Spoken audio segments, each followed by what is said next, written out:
الاولى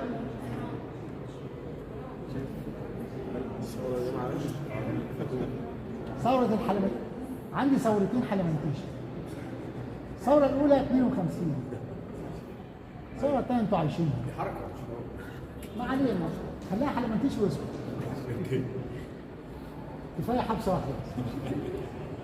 لما دخلنا المكان ده زي عقد القرآن هناك، لقيت قبر الملك فاروق. اللوحة الجديدة دي عملها أحمد فؤاد ابن فاروق من أقل من سنة.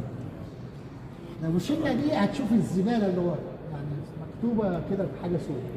شيلها. عمل الشارة الملكية حقه. العالم الملكي زمان كان كده، الهلال والثلاث نجوم والتاج الملكي.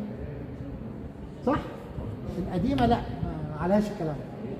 أصلا الملك فاروق ساب مصر كده معزز مكرم وراح قاعد في